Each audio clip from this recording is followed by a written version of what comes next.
सो अपनी कॉपी में बच्चों एक एग्जाम्पल आप कॉपी करेंगे and example goes like this box that people happen to see represents a country called India.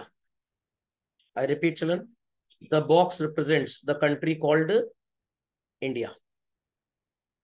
अब इंडिया में ढेर सारे लोग रहते हैं बच्चों, और इन लोगों को हम क्लासिफाई कर सकते हैं under certain categories. You can call them as households, you can call them as firms, you can call them as government, और अगर ओपन इकोनॉमी है तो आप क्या बोलेंगे इन्हें? Rest of the world. शायद आपने ये क्लासिफिकेशन आज से पहले पढ़ा और सुना भी है. Correct children? जनरली ये जितने भी हाउस होल्ड होंगे, जितना भी हम गवर्नमेंट के बारे में बात कर लें, किसी भी के लिए अगर हम बात कर लें children, they will have a two-way sort of communication system. That is to say, they will act as buyers also and they will act as sellers also. So country will be having what is known as demand and children what is called as supply. थोड़ा सा better लिख देता हूं जरा. I repeat children, country will be having what is called as demand and country will be having what is called as supply. So ये जो demand और supply का लॉजिक हमारे सामने है चिल्ड्रन, डिमांड अल्टीमेटली किसकी होगी? हाउसहोल्ड्स की होगी, और सप्लाई भी हाउसहोल्ड से होगी. सर कैसे? गुड्स एंड सर्विसेज की इनकी डिमांड होगी and they will be giving to the business firms the workers, the hard workers, labour. ये हाउसहोल्ड्स ही बिजनेसमैन को लैंड प्रोवाइड करेंगे रेंट पे. ये हाउसहोल्ड्स ही बिजनेसमैन को सो कॉल्ड एंटरप्रेन्योर्स प्रोवाइड करेंगे.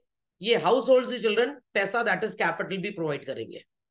फर्म्स जो होंगी वो इन रिसोर्सेस को यूज करेंगी और इन रिसोर्सेस से दे will be producing what? Goods and services. और उसको मार्केट में सेल करेंगे. किसको? हाउस होल्ड्स को भी सेल करेंगे, गवर्नमेंट को भी सेल करेंगे एंड एक्सपोर्ट भी करेंगे. Is that fundamental logic clear? जब हम बच्चों बात करते थे डिमांड की और सप्लाई की, तो हमारे सामने दो बातें आती थी when we used to study micro economics. याद होगा सबको? चलो, micro economics, I hope so everybody remembers. किसी के लिए कोई नया कॉन्सेप्ट नहीं है. We used to call it as individual demand and we used to call something as what children? Market demand. अब ये इंडिविजुअल डिमांड और मार्केट डिमांड क्या होती है? When it is one commodity, one consumer, one commodity, one seller, you call it as individual. And children, when it is many consumers or many sellers, but commodity एक ही है, तो we call it as market demand और market supply. Khopde में बात गई सबके? तो फिर से सुनेंगे सब लोग. When it is one commodity, I repeat children, and children it is one consumer, we call it as individual demand. When it is one commodity but there sounds to be many consumers, we call it as market demand. Same is the case with supply. When it is one commodity and one seller, we call it as individual supply. When it is one commodity and many sellers, we call it as market supply. But here the system is a bit different, which we are going to compare. क्या difference है sir इस system में? Now the system has what is called as children many commodities and children many buyers. I repeat children, many commodities and many buyers. Similarly, we have children again many commodities and many sellers. Difference समझ में आ गया? Left side में जो composition आपको नजर आ रहा है बच्चों, that is the concept of micro economics, और राइट साइड में जो कॉम्पोजिशन आपको नजर आ रहा है, this is the concept of what is known as macro economics. So I hope so सबको ये माइक्रो और मैक्रो का डिफरेंस इन क्लासिफिकेशन समझ में आ गया. तो जब कंट्री में ढेर सारी कमोडिटीज होंगी, ढेर सारे बायर्स होंगे, तो आप इस डिमांड को एक डिफरेंट नेम देंगे children, and this is known as what is termed as aggregate demand. और जब मार्केट में ढेर सारी कमोडिटीज और ढेर सारे सेलर्स होंगे children, we call it as aggregate supply. So many a time student used to think कि ये जो मार्केट डिमांड और मार्केट सप्लाई है, ये मैक्रो का कॉन्सेप्ट है. ऐसा नहीं है बच्चों, बिकॉज कमोडिटी एक है तो it is micro, commodities are many तो इट इज मैक्रो. तो ये जो क्लासिफिकेशन डिफाइन किया गया है, it is on the basis of commodities, not on the basis of exclusively consumers और सेलर्स, बायर और सेलर्स. तो याद रखिएगा, many commodities and many buyers, the concept is called as aggregate demand. खोपड़े में बात गई सबके? And children, many commodities and many sellers, the concept is called as what? Aggregate supply. इतना फंडामेंटल लॉजिक क्लियर हो गया? तो अब इसके बाद आपको दूसरा लॉजिक क्या समझना है यहाँ पे? दूसरा लॉजिक ये समझना है बच्चों की मार्केट में whensoever demand used to exceed supply, आपने मार्केट इक्विलिब्रियम में इस कॉन्सेप्ट को पढ़ा था. what happens in the market? जब भी बच्चों डिमांड ज्यादा होती है और सप्लाई कम होती है, द प्राइस गोज अप. और जब इसी का उल्टा होता है बच्चों, उल्टा इन द सेंस आपकी जो सप्लाई है that would exceed the demand for individual goods and services. जब ऐसा होगा तो मार्केट में सरप्लस आएगा बच्चों, and prices will ultimately go down. यही काम यहां पे भी होगा, but now we will be comparing aggregate demand with aggregate supply. So children, if aggregate demand का मतलब कंट्री में टोटल गुड्स एंड सर्विसेज की जो भी डिमांड है, it is exceeding the aggregate supply. I repeat, it is exceeding the aggregate supply, और might be possible that supply may exceed the aggregate demand. तो ध्यान से सुनिएगा, दोनों बातें हो सकती हैं बच्चों. You may have supply more than demand children, you may have aggregate demand more than supply. Sir क्या होगा तब? यही होगा बच्चों. इफ कंट्री में डिमांड गुड्स एंड सर्विसेज की बहुत ज्यादा है, बट हमारी गवर्नमेंट, हमारे सेलर्स उसको फुलफिल नहीं कर पा रहे हैं, तो it will be a situation of shortage. It would be a situation of shortage. तो आई एम पुटिंग इट है, ध्यान दीजिएगा मेरी बात पे. कंट्री में डिमांड ज्यादा है और सप्लाई कम, कंट्री में सप्लाई ज्यादा है बच्चों और डिमांड कम. तो when demand is more and supply is less, it is a situation of shortage. When supply is more and demand is less, it is a situation of surplus. Surplus के case में children, country में prices would go down, और shortage के case में prices would go up. इतनी बात सबको समझ में आई? तो आप बोलेंगे सर माइक्रो में भी यही पढ़ा था, मैक्रो में भी यही पढ़ रहे हैं. इसी को तो बोलते हैं interdependence of micro economics with macro. But ये जो बिहेवियर आपने माइक्रो में पढ़ा था बच्चों, ये कुछ सेक्टर्स में होगा, कुछ चीजों पे होगा, पूरी कंट्री में नहीं होगा. But with the relationship of aggregate demand and aggregate supply, whatsoever is the shortage or surplus in the market, ये पूरी कंट्री में होगा. I repeat, पूरी कंट्री में होगा. And one thing is going to affect the other. I repeat, one thing is going to affect the other. Wedding season आ गया, gold की डिमांड ज्यादा है बट उसकी सप्लाई कम है, तो ज्वेलरी शॉप वाले दाम बढ़ा देंगे. Got it clear? Then wedding season चला गया, jewellery shop people are willing to sell gold jewellery but they are not finding customers, तो वो कस्टमर को पकड़ने के लिए ऑफर देंगे 0% मेकिंग चार्जेस. अमिताभ बच्चन जी आपके घर में आ जाएंगे ज्वेलरी पहनाने के लिए आपको, एंड ऑल दैट. लॉजिक समझ में आ गया? ये माइक्रो कभी कभी होगा, शॉर्ट ड्यूरेशन के लिए होगा. Here, children, we are comparing the demand of all goods and services by all consumers with supply of all goods and services by all suppliers at the level of a country. And this would reflect shortage or surplus. तो shortage के case में prices बढ़ जाएंगे बच्चों, और इस increase को आप एक स्पेशल नेम देंगे, and that is known as inflation, and here it is called as deflation. तो सर हमने तो इन्फ्लेशनरी गैप जैसा कुछ सुना है. This is a noun children, that's a verb, कोई फर्क नहीं पड़ेगा, परेशान बिल्कुल मत होइए, कुछ दिन में वो भी आएगा. मैं पहले आपको एक इनफॉर्मल इंट्रोडक्शन दे रहा हूं कि पहले तो आपको ये क्लैरिटी होनी चाहिए कि market demand is different, aggregate demand is different, market supply is different, aggregate supply is different. अब जब कंट्री में इन्फ्लेशन हो जाएगा तो government should take care. Yes or no children? Yes, sir. What government is going to take care of? भाई महंगाई बढ़ गई है, prices are rising up like anything. जो रिच कम्युनिटी है उसे कोई फर्क नहीं पड़ेगा, मरेगा कौन? गरीब आदमी. हर चीज का दाम कंट्री में बढ़ रहा है because demand is more and supply is less. हम मार्केट जाते हैं, जो चीज कल तक 20 रुपीज की थी आज अचानक से 24 की हो गई है. जो चीज 100 रुपीज की थी इट इज अवेलेबल एट 120. जो चीज 90 रुपीज की थी वो 98 की मिल रही है. तो मेरे घर का एक्सपेंस महीने का जो 10,000 था it has shot up to 16,000 rupees. मैं कहां से 6,000 रुपए लेके आऊंगा? तो मेरे पास एक ही रास्ता बचेगा. सर वन वे ट्रैफिक पे जा रहे हैं क्या आप? सर हाईवे पे ट्रैवल करिए, 2 रास्ते हैं वहां पे. अरे एक ही रास्ता बचेगा मतलब या तो मैं खर्च ना करूं. बट भाई ऐसा कैसे हो सकता है, ये तो पॉसिबल ही नहीं है. तो people would start taking adverse action. वो सुसाइड कर लेंगे, भाग जाएंगे घर छोड़ के. तो government should take care of the country.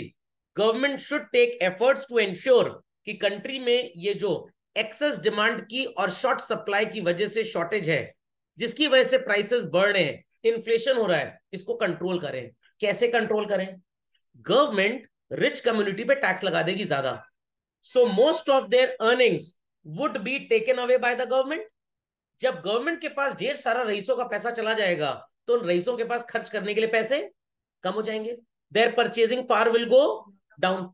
अब जब वो रईस लोग मार्केट में सामान खरीदने जाएंगे नहीं, बेचारा shopkeeper will see to it कि मेरे पास कस्टमर्स नहीं आ रहे हैं, वो चीजों के दाम कम कर देगा. What it clear? And when prices will go down तो गरीब लोग भी खरीद लेंगे उन चीजों को, and inflation would be controlled. I repeat, inflation would be controlled. खोपड़े में बात गई कि नहीं गई? पक्का? तो गवर्नमेंट ने टैक्स रेट बढ़ा दिया, इनकम टैक्स, जीएसटी नहीं बच्चों, व्हाट? Income tax. जीएसटी बढ़ाएंगे, इनडायरेक्ट टैक्स बढ़ाएंगे तो और सामान महंगा हो जाएगा. तो यहाँ पे जो हम टैक्स की बात करते हैं that is direct taxes, income taxes. समझ में आई बात? पक्का? सर और गवर्नमेंट क्या कर सकती है? गवर्नमेंट बैंक्स को इंस्ट्रक्शन देगी आरबीआई के through, rate of interest loan पे बढ़ा दीजिए. अभी तक हाउस लोन पे रेट ऑफ इंटरेस्ट था 8.5. ढेर सारे लोग used to go to the bank and borrow money for buying a house. Builders को पता था कि भाई बैंक लोन इजिली दे रहा है, तो उन्होंने भी फ्लैट्स के, अपार्टमेंट्स के, विलास के प्राइसेस बढ़ा दिए. जो अपार्टमेंट 45 लाख की कॉस्ट पे बनता था, बिल्डर 50-60 लाख रुपीज में भी बेच के अच्छा पैसा कमा लेता था. They are charging 75 to 80 lakh rupees, क्योंकि उनको पता है कि बैंक लोन दे रहा है. तो अब गवर्नमेंट कैसे इसको करेक्ट करे? तो गवर्नमेंट ने आरबीआई के थ्रू बैंक्स को बोला आप rate of interest house loan पे बढ़ा दीजिए, 11% कर दीजिए. अब जब रेट ऑफ इंटरेस्ट बढ़ जाएगा तो less people will borrow children और more people would borrow. Less people. अब लोग घर खरीदने के लिए, फ्लैट खरीदने के लिए, अपार्टमेंट खरीदने के लिए, विला खरीदने के लिए बैंक को अप्रोच नहीं करेंगे. When they are not going to the bank to borrow money, they won't be taking loan, bank won't be lending them. उनके पास जब पैसा आएगा नहीं तो बिल्डर का प्लॉट, बिल्डर का फ्लैट, बिल्डर का अपार्टमेंट, बिल्डर का विला सेल नहीं होगा, and they will be forced to reduce the prices ताकि लोग कम से कम घर खरीदें. What it clear? तो 75 लाख का जो हाउसिंग था वो आपको 62 लाख में मिल रहा है, तो प्राइसेस गो डाउन. अब जब प्राइसेस कम हो गए तो बिल्डर के प्रॉफिट्स भी कम हो गए. क्या बिल्डर अनड्यू एक्सपेंस मार्केट में करेगा? नो. क्या बिल्डर अनाप शनाप खर्चा करेगा? Absolutely not. जब बिल्डर भयंकर पैसा कमा रहा है, सीमेंट वाले ने भी 400 रुपीज का सीमेंट बैग 550 बेचना स्टार्ट कर दिया. जो आयरन बार्स बेच रहा है 60 रुपी 80 रुपी केजी, वो भी 120 में बेचने लग गया था। अब जब बिल्डर अप्रोच ही नहीं करेगा उनके पास, तो वो लोग भी प्राइसेस कम कर देंगे। सैंड का प्राइस कम हो जाएगा, ब्रिक्स का प्राइस कम हो जाएगा, आयरन बार का प्राइस कम हो जाएगा, वुड का प्राइस कम हो जाएगा। क्यों सर, क्यों कम होगा? अरे भाई, जब बिल्डर खरीदेगा नहीं है सामान, तो उनकी शॉप पे सामान तो है बट बायर नहीं है, वो स्टॉक क्लियर करने के लिए क्या करेंगे? प्राइस कम कर देंगे। Is that understood well? Sir, इससे एक प्रॉब्लम हमारे दिमाग में आ गई। जब वो प्राइसेस कम करेंगे तो उनके भी प्रॉफिट थोड़े से कम होंगे, और वो तब तक फैक्ट्री में प्रोडक्शन फिर से स्टार्ट नहीं करेंगे जब तक ऑलरेडी गुड्स प्रोड्यूस बिक नहीं जाते। अरे गुड्स तो वैसे ही शॉर्ट थे ना, गुड्स तो वैसे ही शॉर्ट थे, गुड्स तो है ही नहीं मार्केट में, गुड्स नहीं है, सिर्फ पैसा है मार्केट में, गुड्स नहीं है। तो ये दो एफर्ट समझ में आ गए। तीसरा एफर्ट, जिन चीजों की शॉर्टेज है, गवर्नमेंट उन इंडस्ट्रीज को सपोर्ट करे कि भाई आप और फैक्ट्री में आउटपुट बढ़ाइए, हम आपको रॉ मटेरियल अवेलेबल करा रहे हैं। Factory people would say market में बहुत ढेर सारी सप्लाई है, हम पूरा नहीं कर पाएंगे, we do not have people in the country. ठीक है, आप लोगों को नौकरी दीजिए, एम्प्लॉयमेंट लेवल बढ़ जाएगा, more employment will be there in the economy. Logic समझ में आ रहा है? तो अब गुड्स एंड सर्विसेज बनने लग जाएंगे। तो ये जो एक्सेस डिमांड और लेस सप्लाई था, ये डिमांड जो ज्यादा थी, सप्लाई कम थी, अब सप्लाईज धीरे धीरे बढ़ रही है, और ये काम तब तक होगा जब तक दोनों मैच नहीं कर जाते। Is that clear? बट बच्चों, अगर ये बहुत लॉन्ग टाइम तक चल गया ना, तो ये डिमांड है मेरा ये वाला हाथ, ये सप्लाई है, सप्लाई बढ़ी बढ़ी बढ़ी बढ़ी और बढ़ गई। अब क्या हो रहा है?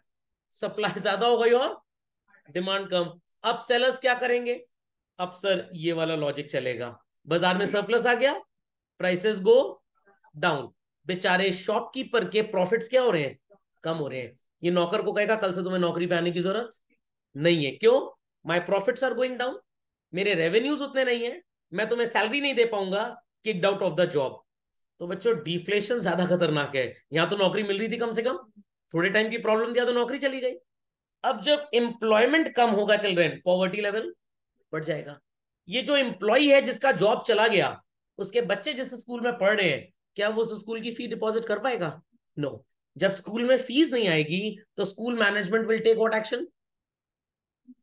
बच्चों को तो बाहर करेगा ही करेगा, साथ साथ टीचर को भी कहेगा जय माता दी, क्योंकि भाई अब जब बच्चे ही नहीं है, व्हाट इट क्लियर, तो हम आपको सैलरी कहां से दे? जैसा कोविड में हुआ था चिल्ड्रन, जितने ये नर्सरी केजी प्रेप वाले इंस्टीट्यूशन से पेरेंट्स ने एडमिशन कराए नहीं बच्चों के, व्हाट इट क्लियर, स्कूल्स में रेवेन्यू आया नहीं, स्कूल ने टीचर्स को किक आउट कर दिया। तो अब अगेन कंट्री में बहुत प्रॉब्लम आ गई है। अब हो सकता है टीचर डाकू बन जाए, ये सुनो, ये हैकर बन जाए, कंप्यूटर टीचर हैकर बन गए, व्हाट इट क्लियर। कॉमर्स वाले जो टीचर थे वो सट्टा खेलना चालू कर दिए, गैम्बलिंग करनी चालू कर दिए, व्हाट इट क्लियर। साइंस वाले जो टीचर थे, केमिस्ट्री और फिजिक्स वाले बम बनाना चालू कर दिए। लॉजिक समझ में आ गया? बायो वाले जो टीचर थे, वो मान लीजिए ह्यूमन ट्रैफिकिंग करने लग गए, समझ में आया? इंग्लिश वाले और हिंदी वाले जो टीचर थे, वो भड़काऊ भाषण देने लग गए। तो गवर्नमेंट कह रही है ये सब तो बड़ा प्रॉब्लम हो जाएगा। तो what government will do? Government कुछ एफर्ट करेगी। क्या एफर्ट करेगी? क्योंकि सामान तो बाजार में है, आई रिपीट चिल्ड्रन, सामान बाजार में है, उसको खरीदने वाले लोग ही नहीं है बाजार में, what it clear. Government will make the efforts, लोगों से कहेगी आप टैक्स मत दीजिए, आप पैसे अपने पास रखिए और बाजार जाके सामान खरीदिए उस पैसे का। तो जब गवर्नमेंट आपके पापा को टैक्स में रिलीफ दे देगी, आपके पापा 10 लाख रुपए साल कमाते थे और 3 लाख गवर्नमेंट ले जाती थी, अब गवर्नमेंट कह रही है हमको आपसे 20,000 दीजिए बस, तो पापा के पास 980 सरप्लस बच गया खर्च करने के लिए। पापा will start spending that money, shops पे जो सामान नहीं बिक रहा था वो सामान अब सेल होना स्टार्ट हो जाएगा। तो जो डिमांड शॉर्ट थी वो धीरे धीरे बढ़ने लग जाएगी। अब दुकान पे बहुत ढेर सारे कस्टमर आने लग गए। फोन किया शॉपकीपर ने, मुन्ना तुमको छुट्टी दिया था ना, अब कल से तुम दुकान पे लौट आओ। रघु तुमको छुट्टी दिया था ना फैक्ट्री में, अब कल से फैक्ट्री फिर से चालू, तुम भी चले आओ। वापस से एम्प्लॉयमेंट हो जाएगा, उनको सैलरी मिलने लग जाएगी, वो अपने बच्चों की स्कूल में फीस भरेंगे। जो टीचर भड़काऊ भाषण दे रहे थे, हम बना रहे थे, गैम्बल कर रहे थे, ह्यूमन ट्रैफिकिंग कर रहे थे, उन सबको वापस रख लिया। तो देखिए टीचर से पंगा लेना कितना खतरनाक काम होता है, पूरी सोसाइटी का बेड़ा गर्क कर देगा ये। समझ में आया कि नहीं आया? समझ में आ गया? सर हिस्ट्री वाला टीचर क्या करेगा? वो हिस्ट्री ही पलट देगा कि ताजमहल मैंने बनवाया था, शाहजहां ने नहीं बनवाया था, गॉट इट क्लियर। ज्योग्राफी वाला टीचर कहेगा जो ट्रॉपिक ऑफ कैंसर है गलत है, ट्रॉपिक ऑफ कैप्रिकॉर्न माना जाएगा इसको आज से, और चंद्रयान कभी मून पे गया ही नहीं, वो हमारे घर के पीछे जो पार्क है वहां लैंड कराए थे, वीडियो बनाए थे उसका। अंडरस्टैंडिंग? तो what will start happening children? Demand बढ़ने लग जाएगी। गवर्नमेंट कहेगी बैंक्स को, आप हाउस लोन पे 11% इंटरेस्ट चार्ज कर रहे थे, 2% इंटरेस्ट चार्ज करो बस, और लोगों को लोन बांटो। तो लोगों को लोन मिलेगा, लोग जाके हाउस खरीदेंगे, अपार्टमेंट खरीदेंगे, विला खरीदेंगे। बिल्डर क्या करेगा? अपने विलास अपार्टमेंट बेच के पैसे कलेक्ट करेगा, इससे और लैंड परचेज करेगा, और सीमेंट परचेज करेगा, और ब्रिक परचेज करेगा, आयरन बार परचेज करेगा। जिस जिस चीज की सेल डाउन हो रही थी उस चीज की सेल वापस बढ़ने लग जाएगी। तो जो जो सामान नहीं बिक रहा था बच्चों, डिमांड जिसकी कम थी, it would start selling again. तो जो हमारे पास सरप्लस स्टॉक था, धीरे धीरे सरप्लस स्टॉक ऑप्टिमम बन जाएगा, surplus won't be there any more. तो जब बच्चों ये हरकतें होती हैं तो गवर्नमेंट ऐसे कंट्रोल करती है। अब हुआ क्या? ये लॉन्ग टर्म चला गया। तो ये थी सप्लाई बच्चों, ऊपर वाला हाथ, ये थी डिमांड। गवर्नमेंट ने लोगों को रिलीफ दिया, उन्होंने गुड्स खरीदने स्टार्ट किए, अरे अरे अरे कहां जा रहे हो तुम, कहां जा रहे हो? अब डिमांड फिर ज्यादा हो गई, सप्लाई सर। गवर्नमेंट है, कंट्री की जोकर सर्कस है। गवर्नमेंट का काम ही बस यही है, जब डिमांड बढ़ती है दे टेक स्ट्रिक्ट एक्शन। आपने देखा होगा हमारे सो कॉल्ड आरबीआई के गवर्नर श्रीकांत अंकल जो है हमारे, अरे शक्तिकांत जी, वो बीच बीच में रिपोर्ट देते रहते हैं, रेट ऑफ इंटरेस्ट बढ़ाते घटाते रहते हैं, क्योंकि कभी कभी कंट्री में इन्फ्लेशन होता है, कभी कभी डिफ्लेशन होता है। तो जब इन्फ्लेशन होता है, टेक मेजर्स टू रिड्यूस। वो और नीचे चला गया, अरे अरे इसको थोड़ा ऊपर करो, थोड़ा ऊपर कर देते हैं, फिर उसको डिफ्लेशन में नीचे, चलो उसको और ऊपर कर दो। और तो ये मेजर्स चलते रहते हैं इस तरह से। समझ में आ गई बच्चों बात? पक्का? कंफर्म? Clearly understood? तो ये कॉन्सेप्ट स्टार्ट कब हुआ था? इस तरह की सोच गवर्नमेंट के अंदर लोगों के दिमाग में आई कैसे? बच्चों बात बहुत पुरानी है, बट है जानी पहचानी। 1940s का एरा था यूनाइटेड स्टेट्स ऑफ अमेरिका में।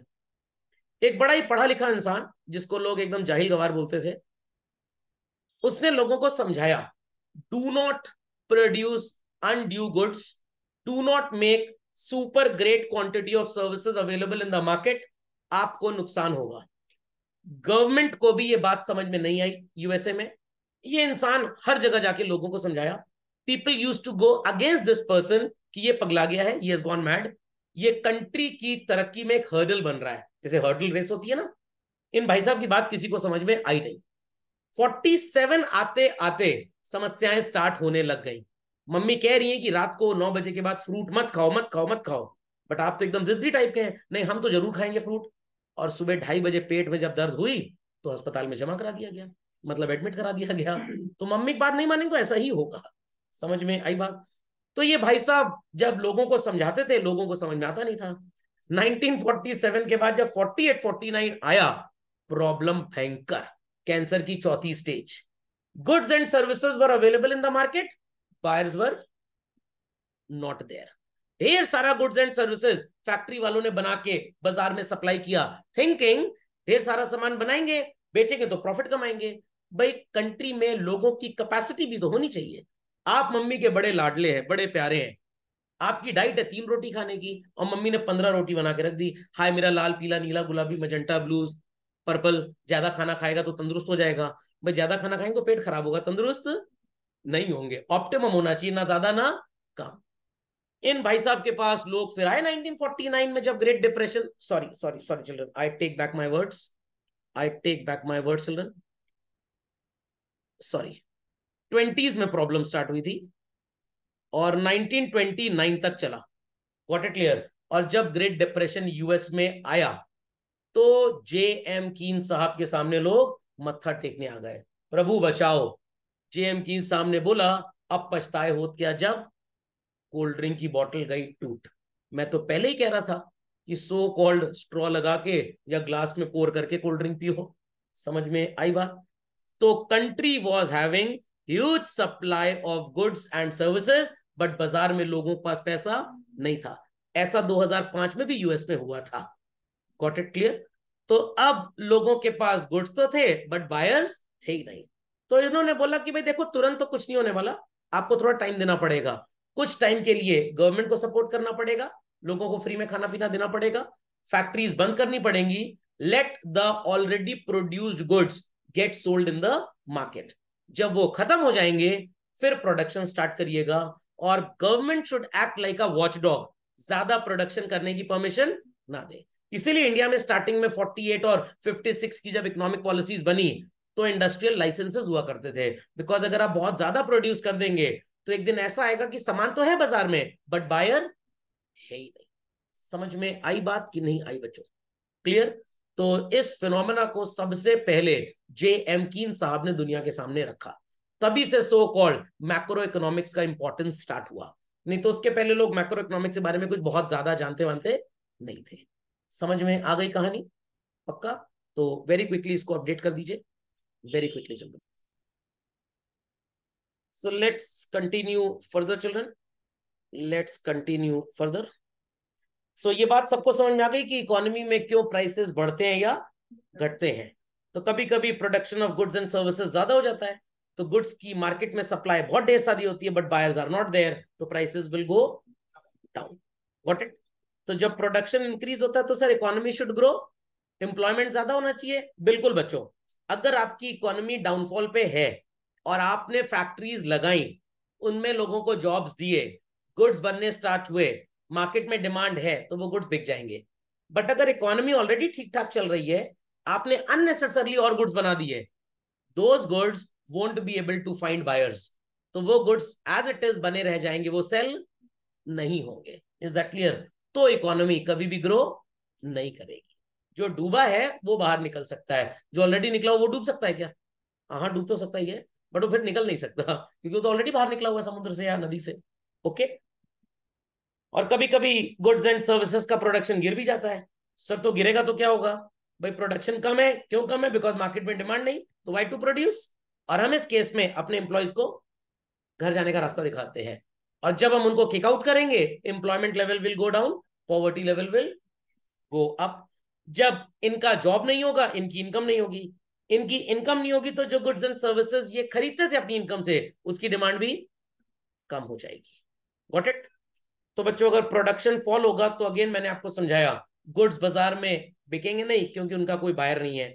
जब वो बिकेंगे नहीं तो प्रॉफिट होगा नहीं, प्रॉफिट होगा नहीं तो इधर it is the factory owner और इट इज द शॉपकीपर, वो अपने एम्प्लॉयज को क्या करेगा?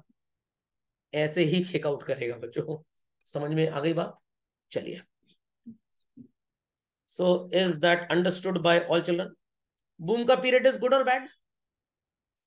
Period of boom is good और बैड? बैड? गुड। भाई मार्केट में डिमांड ज्यादा है, डिमांड ज्यादा तो more goods will be produced.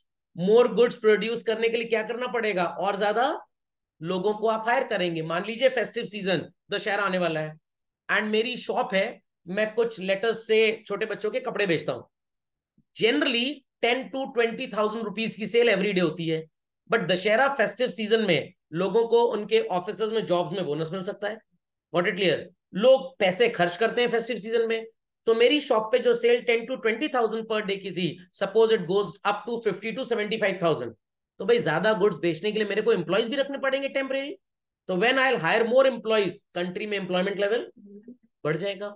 But जब कोविड आ गया, गवर्नमेंट ने अनाउंस कर दिया लॉकडाउन, फैक्ट्रीज को शट डाउन कर दिया गया, तो this is the period of recession, employees को उनके घर भेज दिया गया, तो अब इकोनॉमी वुड श्रिंक बेसिकली।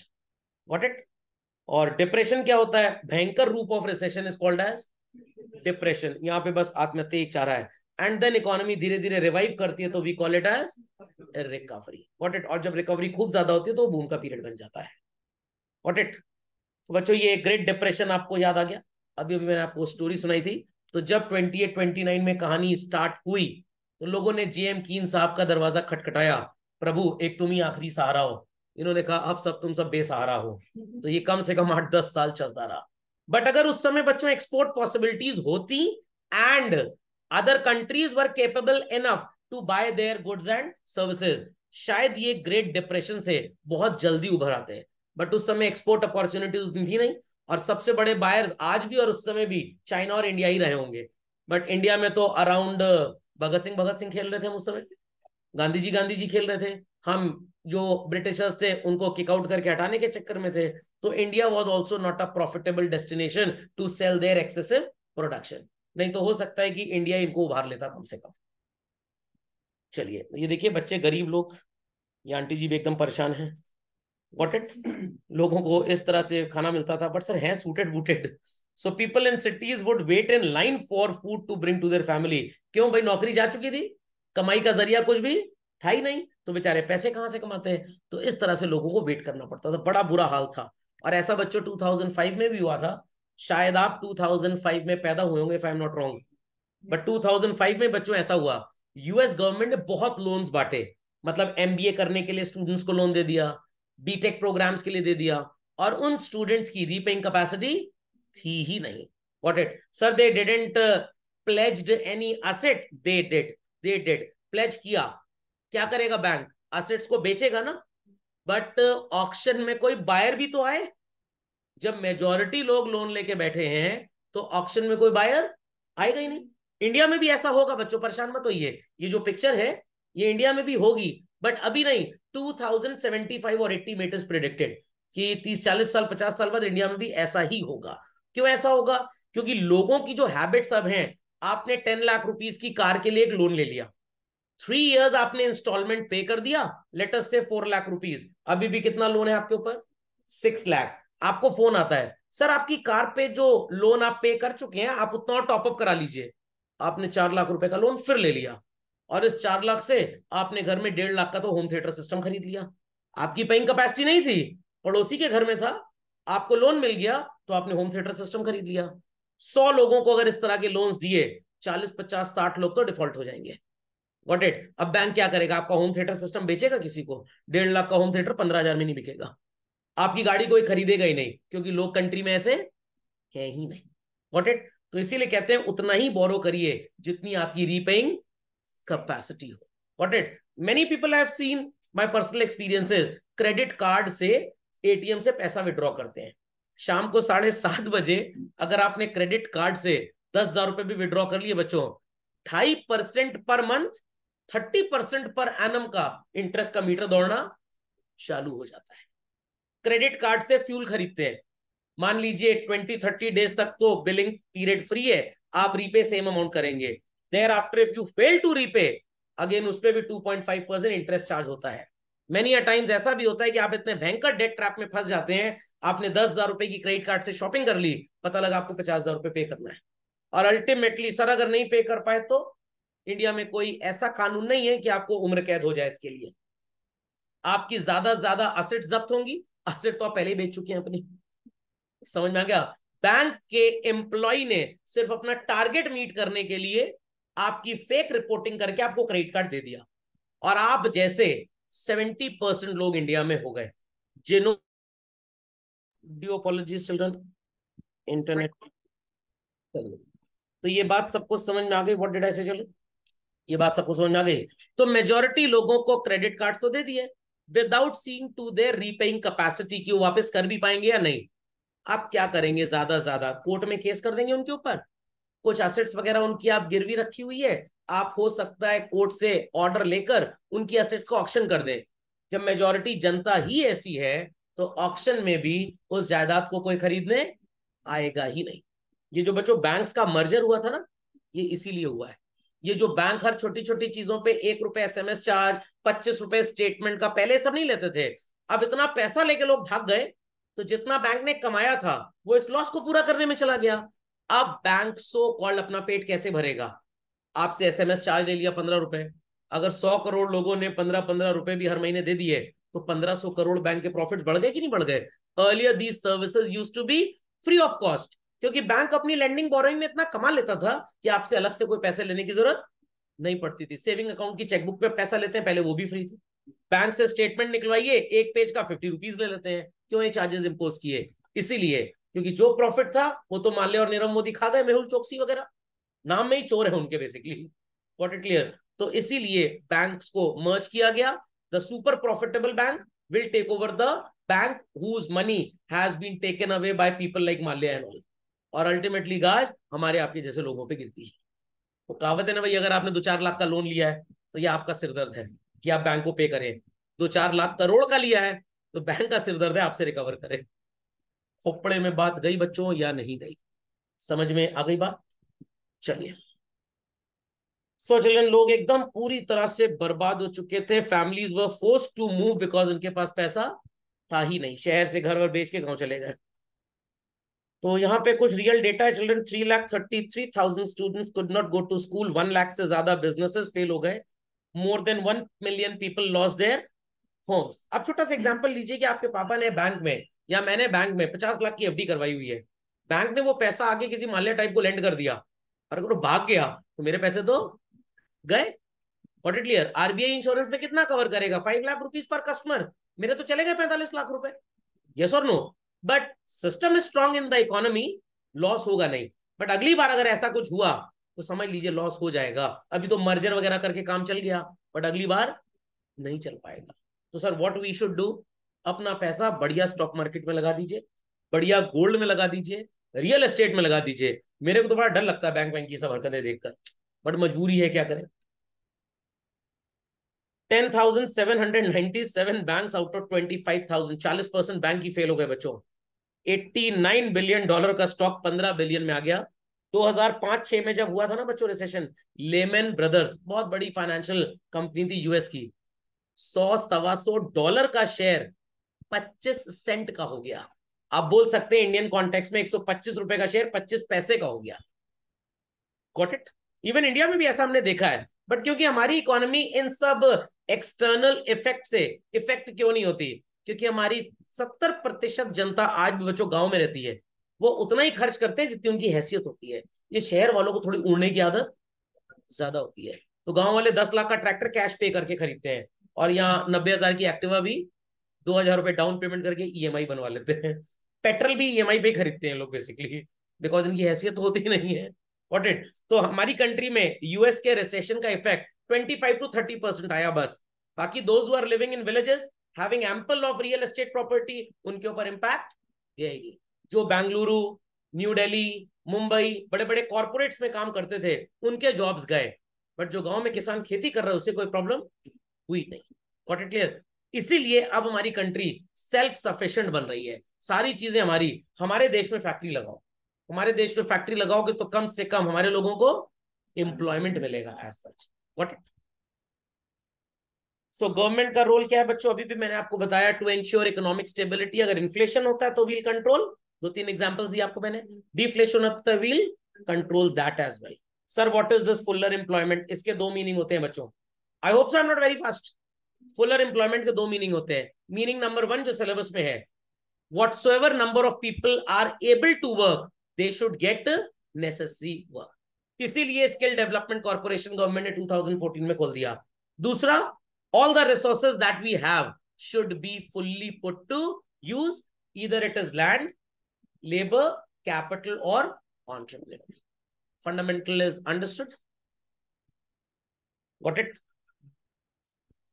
एक बच्चों यहाँ पे बहुत अच्छा टर्म लिखा है, लो इन्फ्लेशन। नो नहीं, व्हाट? लो। क्योंकि अगर जीरो इन्फ्लेशन हो जाएगा तो देश की तरक्की खत्म हो जाएगी। थोड़ी थोड़ी इन्फ्लेशन अगर वो प्राइसेस बढ़े तो आपके प्रॉफिट ज्यादा होंगे, आप उस प्रॉफिट को रिसर्च एंड डेवलपमेंटल एक्टिविटीज में यूज करके पैसा कमा पाएंगे। अगर जीरो इन्फ्लेशन हो गया तो कंट्री कभी भी ग्रो नहीं करती। Got it? तो जैसे बोलते ना, एज के हिसाब से थोड़ा सा इंसान का ब्लड प्रेशर लेवल भी बढ़ जाता है और वो डरने की जरूरत नहीं है। Got it?